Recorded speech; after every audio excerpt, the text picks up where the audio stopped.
on. Okay, great. So we do have a recording going. And so if you do, for some reason, need to dive out of this, I can't promise we're going to post it later, but there's a good chance we may post this later for you to catch up on. But you're here. Dedicate the next hour to really focusing on these three topics.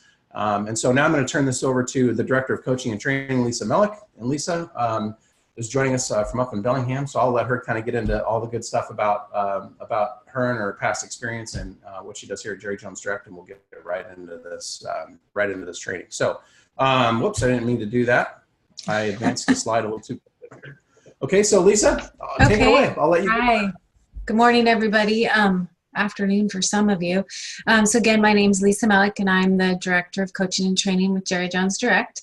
A little about myself, like Jerry said, I'm from the Northwest. I was born in the Northwest, Washington State.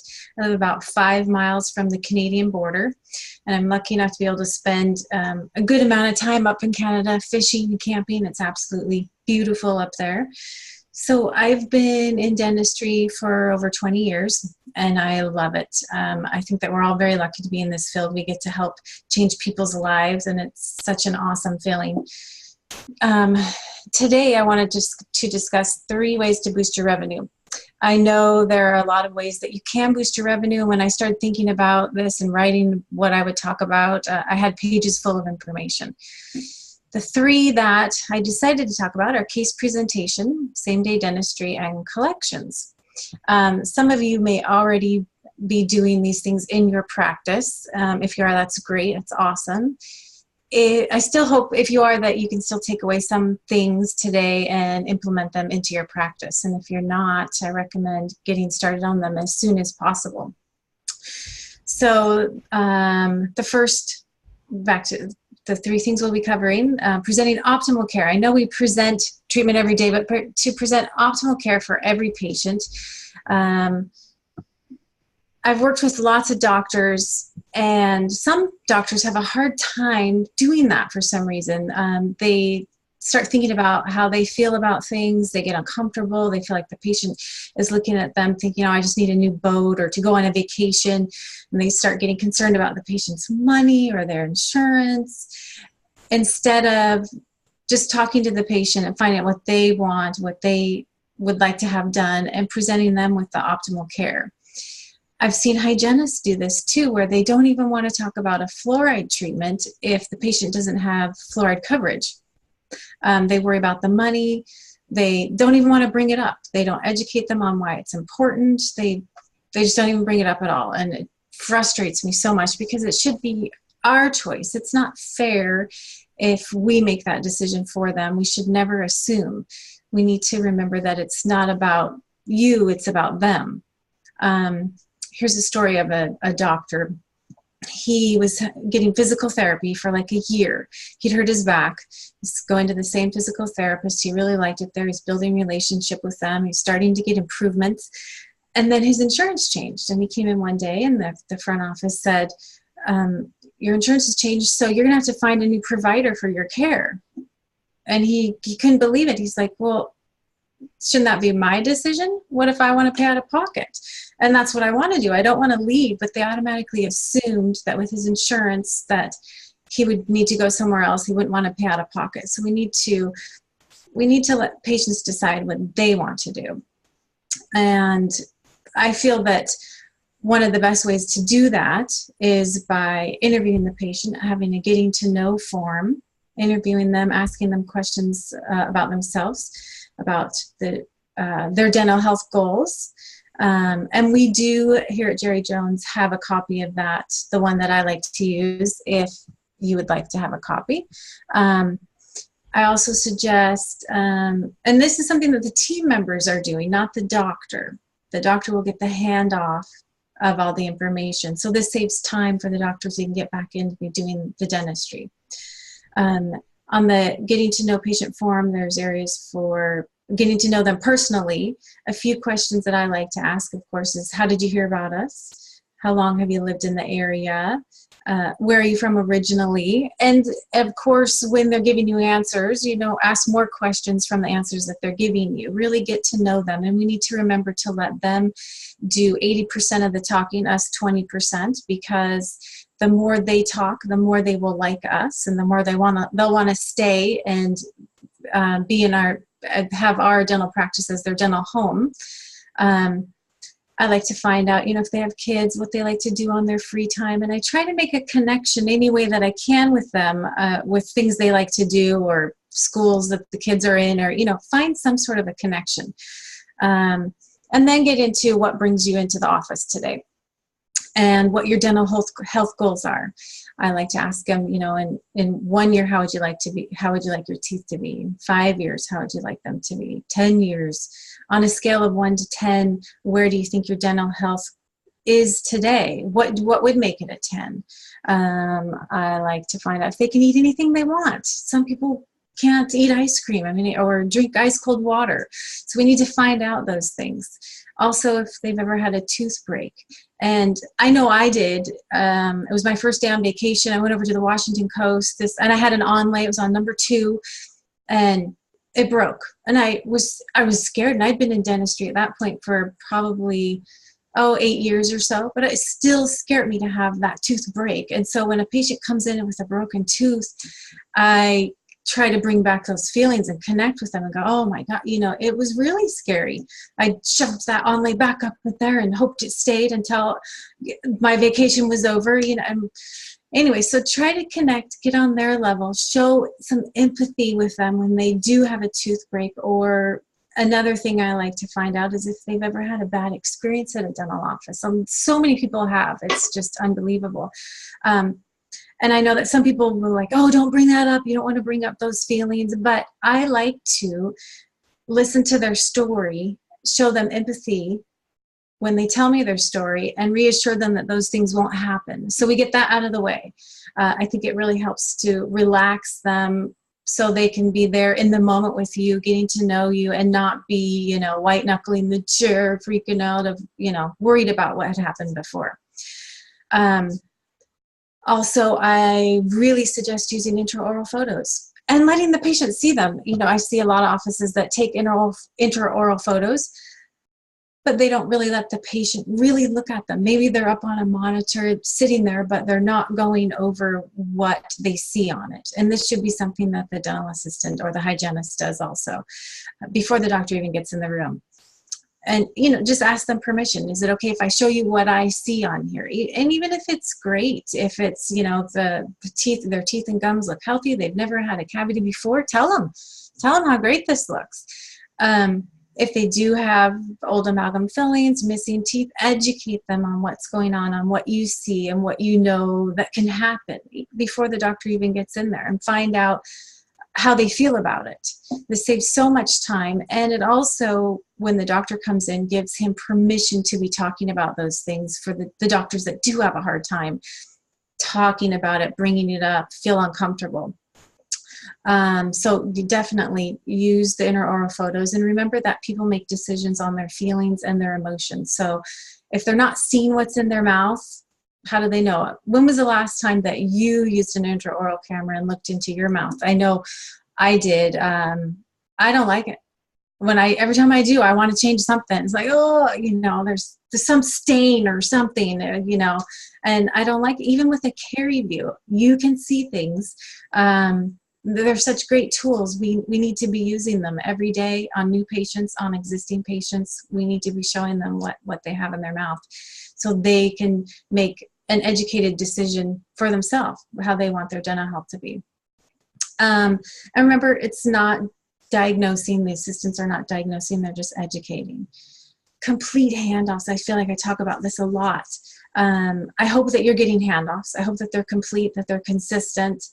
If they're not, you really spend time with your team so you can have complete handoffs.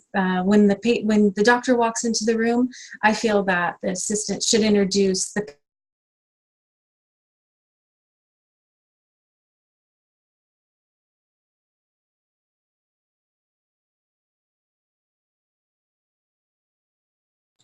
Folks, I think we've become a victim of the issue that CenturyLink is having nationwide. We seem to have lost Lisa. I apologize. We'll hopefully she'll pop back on the screen here in a minute. What while she's working on her technical challenge there, or hopefully Centralink is working on their technical challenge, I want to just quickly go back here and review what we've talked about so far. Number one is getting to know your patient. What are your patient's dental goals? Spending some time to really understand, Oh my gosh. Oh, you're back. All right, perfect. Was that me? Great. Yeah, that was you. We lost you for a second, but you're back. I was just going to hop back in and review some of the things that you talked about, but I don't think that'll be necessary. So go ahead and why don't you maybe pick right up, Lisa, where you left off, which was on the handoffs. Okay, hopefully that doesn't happen again. Sorry, I just switched to my Wi-Fi, so hopefully that one's better. Anyway, so the handoffs. So the doctor he'll need to interrupt and say hi, nice to meet you, etc. But and sometimes assistants or hygienists are uncomfortable about interrupting again to finish the handoff, and they really need to do it. They need to find that area, that spot in the conversation where they can do that. I've gone over it with assistants and hygienists a lot, and you just have to interrupt, even though we're always told not to interrupt. You have to do that. Sorry, my notes just all went away. No problem. Can you maybe spend a moment? The handoffs to me are just, they're obviously really, really crucial. Can you maybe give an example of what that handoff looks like between perhaps the dental assistant who's been in the chair or chair side with this patient, and they're now taking this person to the front to check out, either to the treatment coordinator or to the financial coordinator, whoever that might be, or maybe it's just to a scheduler to schedule their next hygiene appointment. What does that can you maybe give us an example of what a great handoff sounds like? So, and there's a handoff to the doctor. There's a handoff to, if it's an assistant, to the hygienist. Everybody needs to do a handoff, or hygienist assistant to the front. If it's a hygienist or an assistant going to the front or to the treatment coordinator, they need to, of course, introduce so if, let's say, I'll role play one. Hi, Jerry. This is Sally. Today, Sally was with us. We did a cleaning today. There's a few areas the doctor is concerned about, and he wants to get started as soon as we can on the lower right. There's some cavities, or I'm just going off the top of my head. But and with that, I missed it all. Sorry, he's put me on the spot. I do like to say some personal information about the patient also to the front or to the hygienist. Then that way they can build relationship also with the new patient or existing patient, continue to build relationship. It's important if you're going to sit there and talk about, $10,000 or $5,000 or even, $500, the person that is talking about the money needs to have some relationship with that patient. Also, they need to connect with that patient. So again, it saves time if the assistant or hygienist says, our new patient, Sally, she works up at the college. She has 2 kids. She really likes to go mountain bike riding. Today we saw her for a cleaning. Doctor wants to see her as soon as we can to take care of the cavities on the lower right. And make sure you say cavities. That's another thing that dental terminology, we need to talk it in terms where the patients can understand it always, because if you say a word they don't understand, they're going to start thinking about that word and what it is and what it means, and then you're going to totally lose them. You'll be continuing to talk about their treatment, but they're still back on that word they didn't understand. So really try not to say caries or decay. Say cavity, say disease, say infection, say a hole in their tooth, say words that they know. So this handoff is really like a transfer of trust, right? I mean, at different stages throughout that patient's appointment, their visit, they develop trust with different individuals. And so a great handoff ideally transfers that trust from one individual to another. Is that kind of what the definitely. Yeah.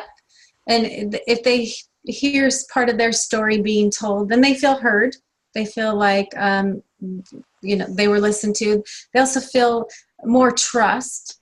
And we want them to feel like they've made new friends at your dental practice, that they have a new dental home. We want them to feel as comfortable as possible. Building that relationship is so important. So the more we can get to know them, and remember, they need to do most of the talking. The assistant and the hygienist should not be doing most of the talking, or the doctor. The doctor shouldn't put them through dental school, but we do need to still at the same time educate them so they can make those decisions about their health that they want. So, and when you sit down to do the exam, one thing that you can also do, if you're feeling uncomfortable about talking about everything that you see, ask them permission. Is it okay if I let you know everything I see today? They're not going to say no. That's why they're there. Remember that we're the professionals. They come to us for our advice, our opinion on things. And so we need to tell them. And if we're not telling them everything, it's a disservice. It's not fair. It's really not fair to them. We need to remember that it's about them. It's not about us. Here's another quick story. I know somebody who he lost tooth number 19. He had an endo on it. It went bad. He had furcation. Ended up losing the tooth.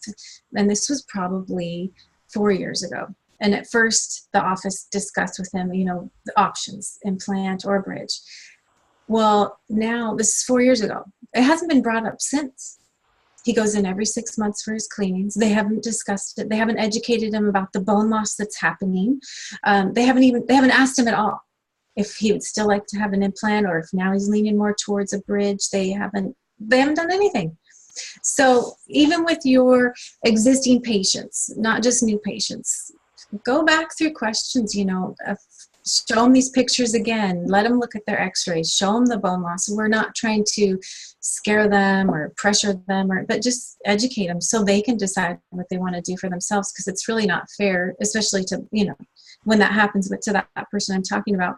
It's not fair to him at all. He doesn't know that this is happening. Well, I told him, but he wouldn't know otherwise. He's going to his appointments every 6 months. Everything's good. Nobody brings it up. It's not a big concern. Also, I think what is good to have is a menu of services to let your patients know everything that you do have available. Technology is changing so much in dentistry all the time that it is a great idea to have a menu of services available to your patients, and you can have them out on the front counter in the operatory, give them out to everybody, let them know what's available. Mm-hmm. So again, remember, it's not about you, it's about them. And if we can find out what their goals are, feel comfortable talking about everything that we see, and our hygienists too, hopefully that the hygienists that you have do not feel this way. And then, giving them the full treatment plan. We get worried that we don't want to overwhelm people with everything, but you can get a feeling of how fast or slow they want to go. And remember, it's up to them if they want to do anything at all. At least you've done your part and you have educated them on it. And remember that we make our decisions on feelings and emotions. So let them look at those intraoral photos, let them see what's going on. So the next thing I want to talk about is same-day service. Jerry, did you have any other comments on presenting optimal treatment? No, I don't. Nope. Okay. So same-day service. I feel like most offices have implemented that already. I hope so, because it really can help the bottom line. It can really help production daily. So if you haven't, please take a look at it. I feel like a lot of patients' schedules are already really cram-packed full. I hope they are, but see if it can work. Now, if you have done it and you find that it's just bringing on lots of chaos, I've seen it myself. I know it can happen. Jerry, do you remember any of your team members at your practice complaining about same-day service, the chaos it can bring? Oh, yeah. I mean, anything that would run into lunch, or if it ran, past 5 o'clock, or, if there was, an opportunity to get, even a simple filling done on a hygiene patient. We had our operatories. I mean, this is a big one. The hygiene operatories were equipped to do simple fillings. And sometimes, even a crown prep if it had to be done. So, when you have your practice set up for same day dentistry, your team has to be behind it. And I think that's the first group of people to sell same-day dentistry on is the team, right? Because they have to do the supporting. So yeah, Definitely. Certainly there was some pushback initially, you bet.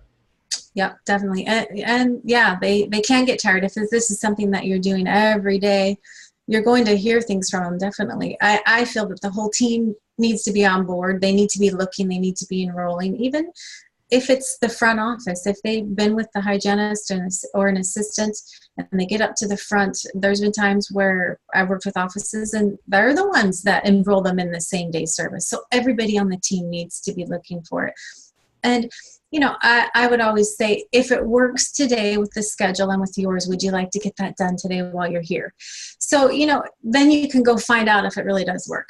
And I feel that every office should have some person, I would like to call that person a treatment coordinator, where everybody goes to for the same day service, the team members, to find out, will this work today? And that person, the treatment coordinator, really needs to know how to look at the schedule, to know the flow, to know where the doctor needs to be, to know what's coming, to know if this will really work today. Can we make it work? Most of the time you can, but someone that can really look at it. I feel like a lot of times doctors will just say, oh, let's do it. And they haven't looked at the schedule. And then everybody's like, what? Oh my, we don't even have a room. We don't have an operatory. How are we going to, you know, so have somebody a designated person that everybody goes to and that person decides. And that person has to be somebody that wants same day service, that wants to boost production also. If you're doing this a lot, your assistants can get really tired, burn out if they're working through lunch, if they're working late. So make sure that you do something to show your appreciation to them. Let them know that you really do appreciate it. Also, if you already have pre-scheduled appointments, don't make them wait. I've seen that happen, that you put in a 3-unit bridge, next thing you know, everybody else, all your patients that were pre-scheduled are waiting. Make sure that they're not the ones that wait. Take care of them first. Let the patient know that you put in for the same day service, that you'll be getting to them as soon as you can. Also, I suggest to have coffee cards, movie tickets on hand, just in case people do have to wait a little bit. Also, if you've added same day service, take a look at the schedule and see who's coming in next. Do we need to move them down a little bit? Do we need to let them know that we're running a little bit behind and move it? So then they don't come to the practice and just sit in the waiting room for 30 minutes and get upset. So have somebody, I'd say, just have that part of the protocol. Look at who's coming in next. Do we need to move them down a little bit so it's not forgotten? So same day service is an excellent way to boost revenue. I mean, you can, if you put in even a filling, that might be $250 added to your day. A crown and an endo, that could be $2,000 to $3,000 a day. So really be looking for it. Your team needs to be on board and just try to really minimize the chaos. If you have team members that every time something gets put on the schedule, they're just complaining, make sure the office manager, somebody sits down and talks to them. We can't have that. We can't. That's just, it's ruining the morale of it. It's bringing negativity in. Can't be doing that. And of course, show your appreciation to the team members that are doing the same day service. Any comments or questions with that, Jerry, that you have? I think, what really sort of got us launched into that mindset was helping our team understand the importance of same day. What it means to the practice, what it means to them, and what it means to the patient. So there are a number of people to consider how it impacts them, right? So, I mean, for your team, there's a perceived negative impact, which is, oh, we're going to have to stay later. We're going to have to work this in. I'm going to have to work extra hard. I might actually sweat today, for crying out loud. Yeah. I mean, there's that component, but then, I think it's the leadership's, the pressures on the leadership, which is the practice owner, the management of the practice, to say, hey, look, this is what it means to our patients when they don't have to come back for a procedure that's going to take an hour. If we already have them numb and and they were in for SRPs and there's a filling, man, let's go ahead and get that done. If that's what the protocol calls for.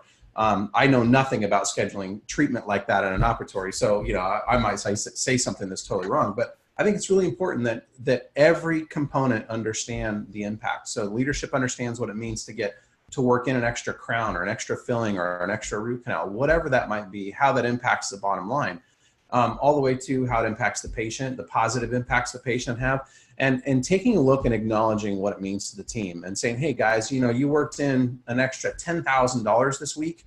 I'm gonna take you guys out to dinner. I'm gonna take a, here's a free massage, here's a massage on me, whatever it might be, you show your appreciation. I think that's extra important because it gets people to, it lets them know my doctor cares about me, the ownership cares about me, the management cares about me. I'm not just a cog in their wheel. And I think that's a real important thing to extend to them if you want to get buy-in. I mean, you can't get this done unless you have full buy-in from your team. And so I think for a lot of docs who tried this that don't have the success, it's because they just tried to push it through without getting that initial buy-in and helping everyone understand what it means. So yeah, I mean, this is all really, it's a great topic. And Chris Griffin, a really good friend of Jerry Jones Direct and a good friend of mine. I mean, he's infamous for, starting out a day at 4,000 and ending it at 10,000.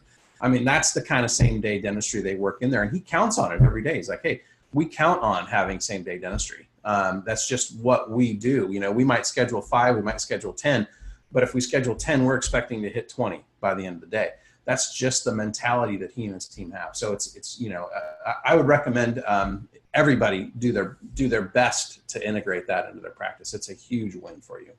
Definitely. I remember when I was in the practice, and we'd start the day and there'd be a few openings. And previously, years past, I'd be like, oh no, we have open time. But once we started implementing same day service, it was like, oh, well, we'll have some time today to put people in, this is a good thing, because you'll fill the schedule. You'll get emergency patients or people that are already in the practice. You can fill that time with. Yeah, absolutely. Yeah, definitely. So the next topic, collections. I feel that everybody should be able to take a payment. And I feel that I heard a story from you once, Jerry, that you even knew how to take a payment in your practice. You're darn right. And there were times I would walk in. I was never there for very long, 20, 30 minutes maybe, unless I had a meeting. But if I walked in and there was a patient standing there with a credit card in hand, I mean, look, it's not rocket science. Swipe the card, enter the amount that they're going to charge, and then make sure somebody enters it into their ledger. But yeah, you have to know how to take a payment. I mean, how hard is it to take a check? the amount due today, $281. I mean, make the check out to Jerry Jones, and it's all good. So yeah, everybody needs to know how to process a payment. I think it's not difficult. Everybody can learn it, and I think it's a big important. Yeah. If team members don't know, even you docs, if you don't know how to do it, have a little training. You can always have a little cheat sheet nearby your credit card machines to look up, because you're not doing it all the time. You will forget, but be able to do it. It's really important. And to know if a patient owes money. That's another thing. Sometimes the front office, they're busy, they're on the phone, someone's bringing a patient up. Make sure everybody knows who's paying that day. I like to mark that on the routing sheet in a way that a patient won't know, because that routing sheet gets laid down the counter and patients can easily look at it. You could put some sort of a smiley face in the treatment note area, and that would mean that the patient owes today. Don't just walk them out the door. Have some way for everybody to know who's paying. Also, to be able to look at their financial arrangement and see what they're paying today. Where is that financial arrangement kept? We need to make sure financial arrangements are getting done and that they're signed by the team member and by the patient. And on there, it shows how they're paying, what the plan is, not just that they decided to do it. Keep them in. I don't know how many people are using Dentrix and if they're still using charts, but keep it somewhere where everybody knows where it's at in the document center or somewhere in a chart where team members can easily see, okay, we're doing this today, so they can double check these teeth today comes to this, the patient is paying this today in full or making a few payments or something. Make sure everybody knows. I've seen it a lot over the years where team members that are presenting treatment, they keep it all in their head.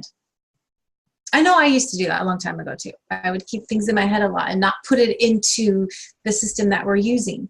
I've had to train myself to make notes on everything and put it in the system. So at any time, because I'm getting older, I can't remember everything, but if something were to happen to a team member and they couldn't come in that day, they need to be able to look somewhere and know what has gone on. So definitely make sure everyone knows where the financial forms are kept in Dentrix. They know how to make a payment. They know how to, sorry, I just lost my train of thought. They know how to look at the routing sheet and know if the patient needs to pay today. Those are very, very, very important.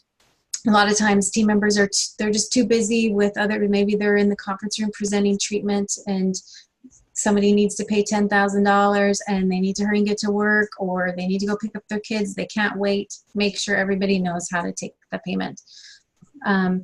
Also, if you're putting patients on payment plans in your practice, make sure that you mark that into your software that they're on a payment plan. This really will help you in the long run. You can print out a report of everybody that is on payment plans. You can also print out reports. It'll show on your accounts receivable report. So you can see that there's this many people that maybe they're on a membership plan or they're paying off their treatment in a few payments.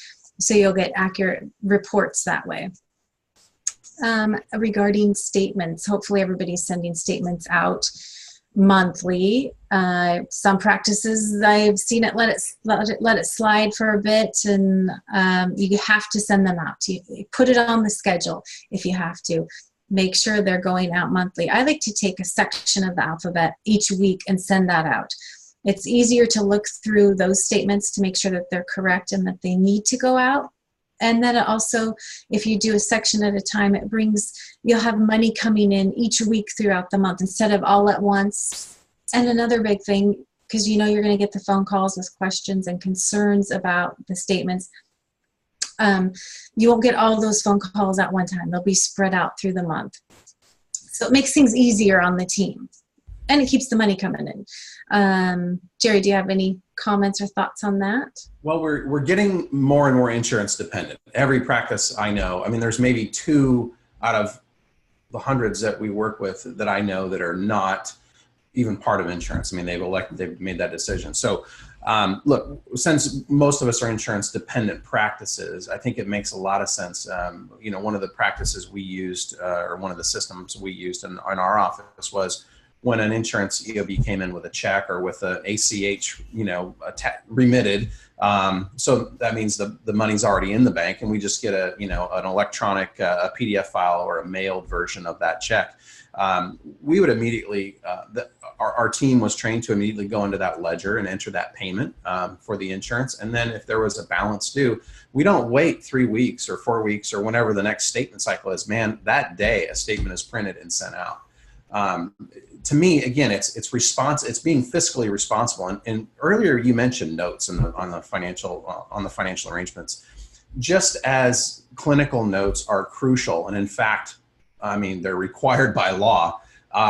Financial notes, to me, have the same level of importance because, look, we all lose people in our practice. They leave, they quit, we fire them, they go on maternity leave, or whatever the case might be, people leave the practice. And so when your team members leave, if there is not a clear trail of a financial arrangement somewhere, the onus is on you, the owner, to say to the patient, sorry, we don't know what's going on. I guess we're going to have to eat this. Rather than saying, here are the records, here's what you signed, here's what our team member signed. Looks like you owe $358 today. It's much easier when you have the documentation. And when you don't, you're really stepping on, you're stepping on your own toes, and it's going to be painful. I know, because guess how many times that happened to us? And Lisa, you came in and helped clean that mess up for us when we were at that point. So I think it's really critical that, just as much as you treat those clinical notes with all the respect they deserve, your front office team and anybody involved in the financial side, or that's recording any sort of financial transaction or treatment plan, needs to have that same level of respect for that financial plan, because it is, after all, what powers the practice. No money, no practice. So I think it's hugely important that the respect is given to that financial arrangement. So definitely, even if you're scheduling treatment over the phone, write one up. Make a note on there, scheduled over the phone, and when the patient comes in, have them sign it. Always have them sign it. I worked in a practice where we would bonus off of our treatment that we presented if it was over a certain dollar amount. But one of the stipulations was it had to be signed by the patient and whoever was presenting.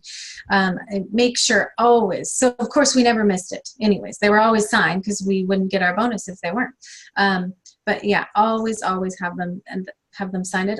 It also, I feel, gives consent for that treatment to be done. They're consenting for it to be done. So, absolutely. Definitely.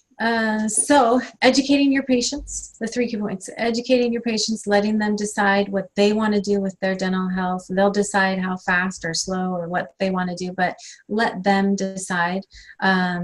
Appoint someone as a treatment coordinator for same-day service. I think it's really important. Make sure that your team is on board with it. Everybody being able to take payments, financial arrangements signed, cannot be in somebody's head. And remember this, our memories are only as good as the palest ink. I had a doctor that would say that to me. What was that? I missed that. What was that again, Lisa? Our memories are only as good as the palest ink. It needs to be written down. It has to be written down. You might know where I got that, Jerry. If you maybe. Maybe do. Yeah. And another thing, what also really helps with boosting revenue, production, everything, is showing appreciation to our team members and to our patients, letting them know that we're happy that they're there, letting your team know that they're the best team that you have, and your patients. Definitely, letting them feel like they're part of the family. You'll have the best results that way. Yeah. Awesome. Good. Well, Lisa, I think we're at the point now where we can take some questions. We have at least 15 minutes available to field questions on these 3 topics specifically, or if you have a question that perhaps might fall outside of these 3 topics, same-day dentistry, collections, and case presentation, certainly you're welcome to ask. There is a Q&A feature here with Zoom. So if you're joining us on a laptop or on your desktop computer, even actually on your smartphone, if you're watching this and listening on a smartphone, you can hit the Q&A button on your screen, and that's going to pop up a box. You simply enter in your question, and it's going to show here on our end, and we can answer that. You can also, if you have a comment or something that's you'd like to post, you can certainly do it in the chat box, the participant chat box as well. And we've had a couple folks just, chime in on a few things as we were getting started. Dr. Stahl's made a comment. David, it's good to hear from you, by the way. I hope things are going well out there in PA. Great review of Must Do Things, he says. Thanks. And by the way, nice beard. Nice beard. Yeah, nice beard. I think it's time to come off. As soon as maybe spring gets here, I think it'll come off. But thanks, David. Good to hear from you. And so, make sure you post your questions. We're here to, this is a time when you get to actually get information at no charge. So, take advantage of it because we're not cheap, as many of you know. So take advantage of this time and ask your questions. Again, we've covered collections, case presentation today, same-day dentistry. If you have coordination questions, this is the time, folks. This is the time. So we're watching. Oh, we have our first question here, Lisa. All right, this is from Dr. DC Bonadea. We are in a low-income area where patients have a low dental IQ and have a problem with no-shows and failed appointments. Your suggestions, Dr. Bonadea? So if it's a new patient, I still go back to, I recommend doctors calling the patients the night before, letting them know that you're looking forward to meeting tomorrow, if they have any concerns. Also, I think it's really, really important that first phone call when they phone into the practice, that a relationship is built. So when they do come in for that first visit, it's more like their second visit. They've made some connection with whoever they were talking with on the phone. So if your team members have not had any phone training in a little while, that would be something to look into to help build that relationship. And we do that here at Jerry Jones. Also, if it's for treatment and it's a new patient, make sure they put some sort of a deposit down on that appointment. Let them know, we need to have, whether it's 20%, 25% deposit down to hold their appointment time. So that can always help with the no-shows. Dental IQ, you brought up. So make sure that the team is using the intraoral photos and educating the patients. I think what the biggest thing that helps with the no-shows is building that relationship. Also take a look at how you're confirming appointments. Sometimes it needs to, excuse me, be adjusted a bit to make sure it works best, whether you're using an automatic system that goes out, if it's Solution Reach or Weave or any of those companies. Take a look at your settings, make sure it's working the way you want it to work.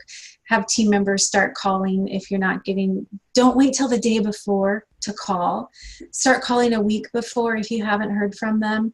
As long as they're getting other things sent out before that, start calling it a week before and let them know that if we don't hear from them that, you know, they'll lose their appointment time. So make sure, look at your confirmation and see how that's going. I think the most valuable thing that any practice can do is make that phone call, make that, you know, have the doctor make, you know, if there's 3 new patients tomorrow and maybe 2 patients that are high, you know, that are high production patients, and you want to make sure they show up. I mean, me personally, I'd rather know at 5:30 p.m. the night before rather than at their appointment time. So if you have new patients, I think that's the best advice and the most sound advice is for that doctor to pick up the phone and make that call to that new patient. Hi, it's not, and even if you get voicemail, it doesn't matter. It just doesn't matter. You made an attempt at a connection that most doctors just won't do. I mean, you know, certainly, you know, physicians are too high and mighty to do such a thing, except for mine. Mine would actually show up at my house if I asked him to. He's that good. But, you know, most don't. And so I think if you want to differentiate, this is one of those little hinges that opens a big door. I mean, it's a way to start a great relationship with a brand new patient. It's a way to build trust. And I think, you know, without taking that step, you know, you're starting the wrong end of the equation.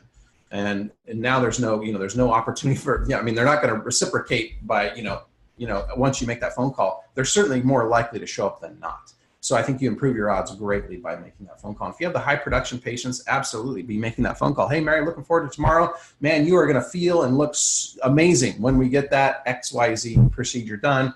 I mean, you know, what does it take? It takes 30 seconds to make a phone call. And maybe you're going to talk a nervous patient off the edge and make sure they show up as opposed to not having them show up. So I think it's a really great. Definitely. We do have another question here, Lisa. And I think this is a fantastic question. It comes to us from David Stahl out there in Pennsylvania. And he said his question is, it's more of a statement. Can you discuss the capacity as it affects same-day dentistry? And so I think his question relates to maybe I'm already busy, or how do we kind of know when we have the ability to work in same-day dentistry? And what does that look, you know, what might that look like? Do you have some indicators or thoughts you could share with him on that? Well, I think that, you know, if you have an operatory that you can put a patient in, you know, maybe you're getting you're getting the same day service patient numb, you're completing the dentistry that you have already going.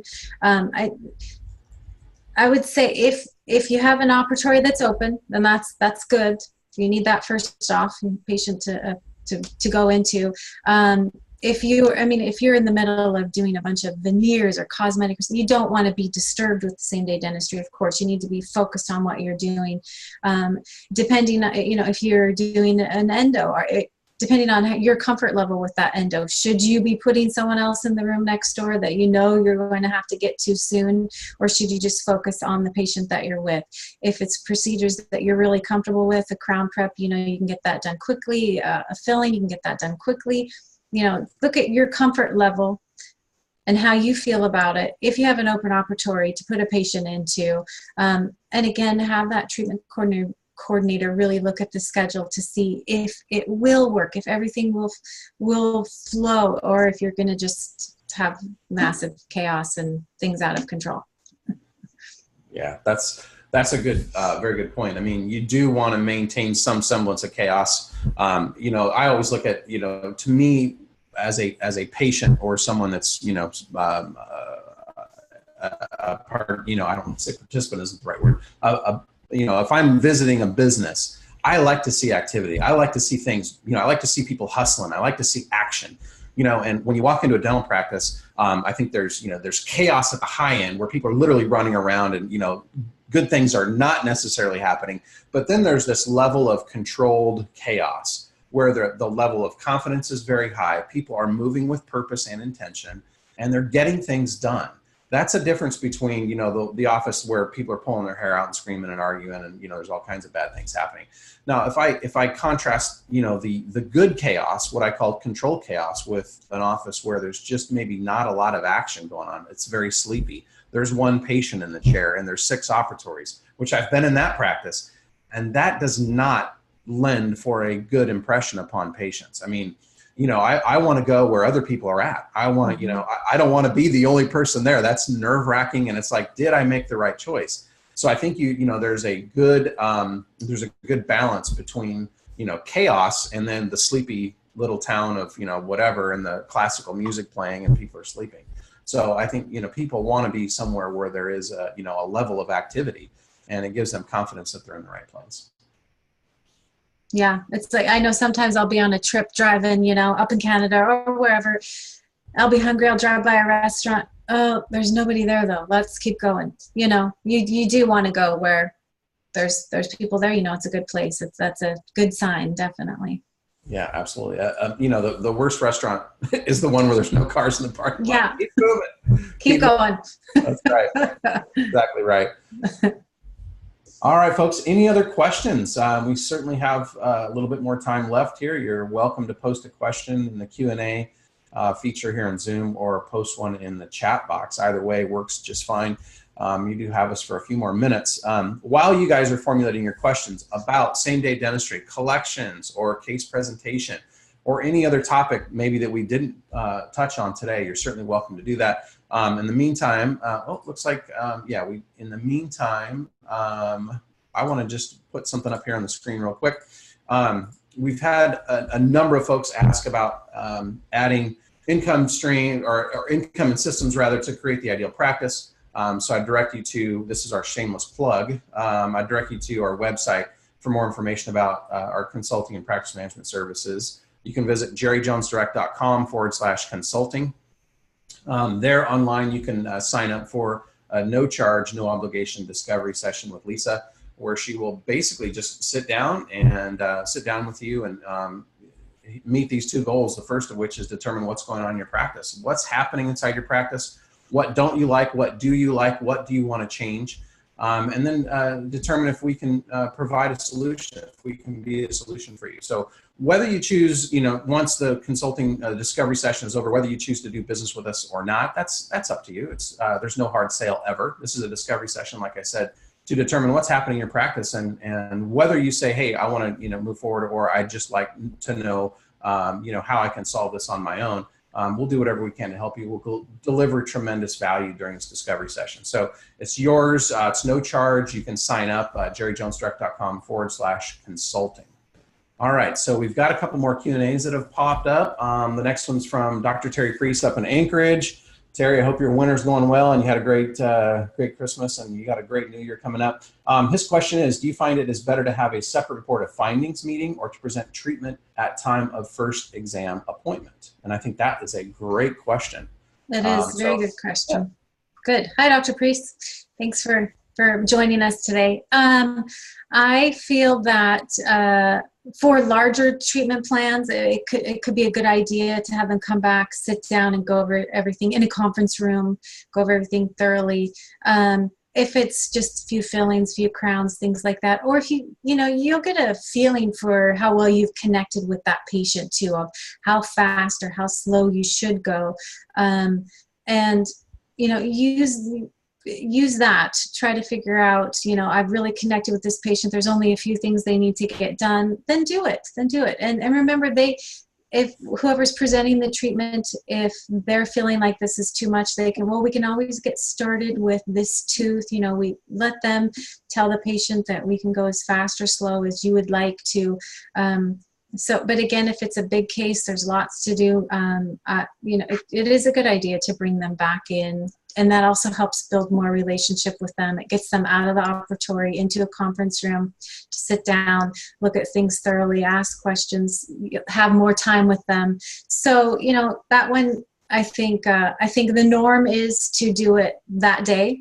But again, if it's a bigger case or someone that you need to go slower with, then bring them back in for a second visit. I think that's your answer to me, Lisa. It makes all the sense in the world. It's really about sensing what is in that patient's best interest. Is this a decisive patient? You know, where do they fall on the scale? You know, are they a fast action? Are they a mover? Or do they really want some time to think about it? And so I think, you know, putting some time and space in between that diagnosis and letting them really absorb it, and then having them come back for that larger treatment plan presentation. I think that's a smart move. I do think a lot of docs during those presentations though really end up blowing it. And a lot of times when they have somebody come back, it can be a situation where, you know, the doctor really kind of overdoes it, maybe kills them with a little too much science and a little too much trigonometry and a little too much calculus and a little too much of this, and not enough, you know, just, hey, Mary, what is it you really want? You know, how, you know, what would be the best outcome for you? I mean, you know, what's bugging? I mean, really diving into what's behind that person's motivation for seeing you in the first place, and making sure that they understand that this is purely an emotional buying decision. There is absolutely no dentistry that's required. Dentistry is a 100% emotional purchase.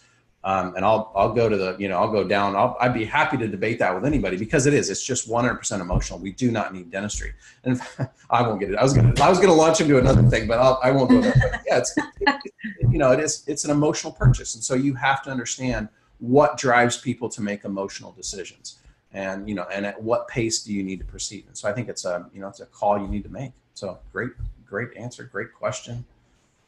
We have another question here, and this is from one of our consulting clients, Dr. John Engleby up in Cedar-Woolley, Washington. How can I get my team to help me make calls to patients at the end of the day? This is a great question. Great. Yeah. Hi, Dr. Engleby. Well, it needs to be something that they have to do. It has to just be part of their job description, that they have to make the calls. And I'm not sure if you're referring to calls for the next day for patients on the schedule, or if it's for undone treatment, or what it is. But it has to be something that, in their job description. Maybe it's a checkoff sheet that they turn into every day to show that they did do it, if they're not doing it consistently like they should be. There's been times where, when I first got into dentistry, I had checkoff lists until the doctor wanted to make sure I was getting everything done. So you bet I had checkoff lists. Some team members really appreciate those lists, because then they know what needs to be done, and then they love checking it off that it was completed. So it just has to be something that's implemented into the practice, and they know they have to do it. Yeah. Yeah, and I do think, by the way, that's another way to differentiate your practice from the other practices in the area, and it's by what is done in the practice. It isn't that you're a dentist and there are no other dentists. It's like, we're one of maybe 100 dental offices in the area, and this is the way we do business. We call our patients at the end of the day, no matter if it was a hygiene appointment or if it was, maybe it's just an appointment where there was, where it was a longer appointment. I don't know. You can decide for yourself what level of service you want to provide, but I think it's a necessary practice builder. It's just one of those things you need to do.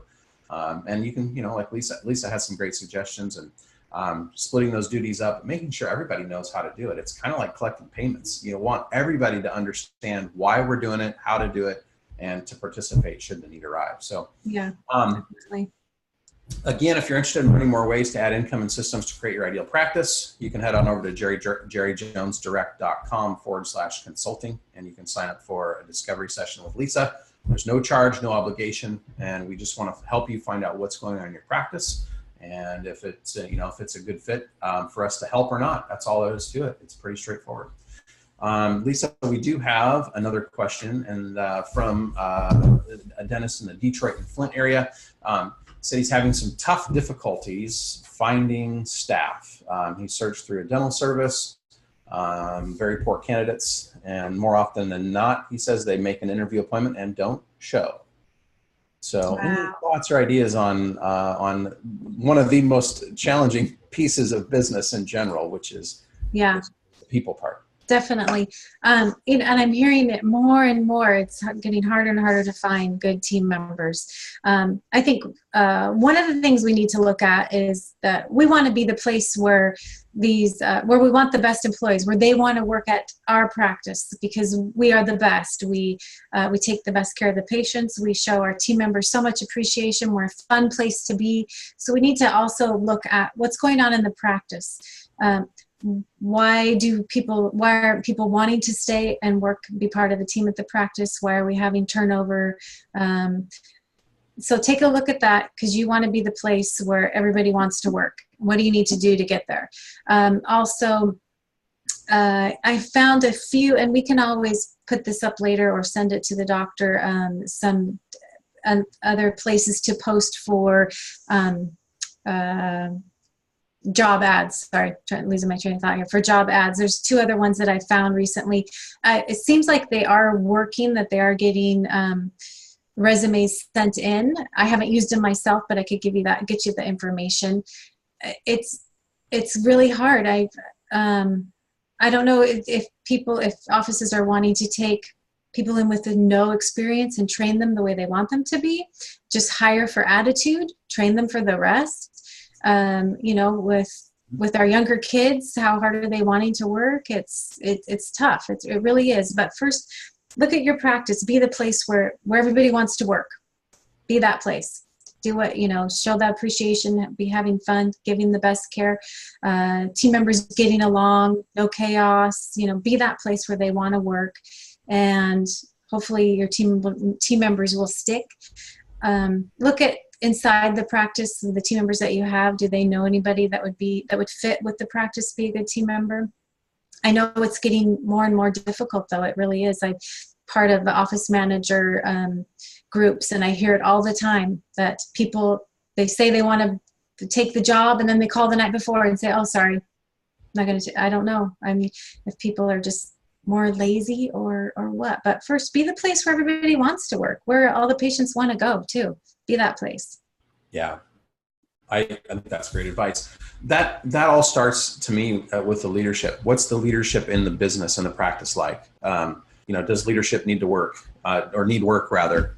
Do they need training? I mean, that's only a question that a doctor can answer for themselves when they look in the mirror. Am I better today than I was yesterday? Am I a better leader? Am I working at becoming a better leader? Am I creating the environment where DAs want to be, where hygienists want to be, where associate doctors want to be, where I'm going to develop my future partner? What's the environment I'm creating? I mean, because really, if we want to just get right down to it, what we have is what we deserve. And that is a bitter pill for a lot of people to swallow, because they're not happy with what they have, but yet they're not willing to make, to do the inside game work, the mental work that's required to be, the best version of you can be. And I was listening to a podcast the other day, and this guy was talking about, the mental game, and he hit the nail on the head when he said the most difficult part about any business, and really about being a good human, is the mental game, is the inside game that you have to play with yourself. And you can be technically the best dentist in the world, but if your inside game is horrible, in other words, what you feel, think, and believe about you, your circumstances, and other people, if that's all tainted, and you haven't dealt with that kind of stuff, not to go off in a totally different direction here, but you're not going to be the best you can be. And so I think so many of us, myself included, we just have to continue to develop ourselves as leaders, and to be a better version every single day, and to have the guts to look in the mirror and look back and go, what I did yesterday was not ideal, and I'm not going to do that again, and I'm going to instead do this. So, this isn't consulting. This is just inner game work that we need to be able to be honest with ourselves and do. So really good questions. Do we have any others before we wrap up? Last opportunity to ask a question here. And if there are no other questions, I'll remind everybody again, I'll watch the chat box here in the question box. If you're interested in learning more about Jerry Jones Direct's practice management services, you can visit jerryjonesdirect.com/consulting. That's a place where you can learn a little bit about the deliverables, what we provide to you in a consulting relationship, as well as sign up for a no charge, no obligation discovery session with Lisa. And like I said earlier, the discovery session has just 2 goals: to find out what's going on in your practice and determine if we can be a solution for you. So again, whether you choose to do business with us or not, it doesn't matter. You're going to get a ton of value and insight from that discovery session. So head on over to jerryjonesdirect.com/consulting, and you can learn more about that and register for a discovery session. I am not seeing any other questions, Lisa, at this time. Okay. So I really appreciate you taking time out of your day right before the end of the new year. And I want to thank every one of our attendees. I understand, you know, it's winter break. I mean, it's Christmas break. A lot of people are out of the office. So I appreciate you taking the time to dial into this on a Friday morning or Friday afternoon, depending on where you're at. And I wish each and every one of you a very prosperous new year. And Lisa, thank you again for being part and carrying the heavy load here today with this great discussion on these 3 great topics. So if you have any questions, anybody, be sure to reach out. We're here to help. Thanks again. We'll see you soon. Bye. Have a great day.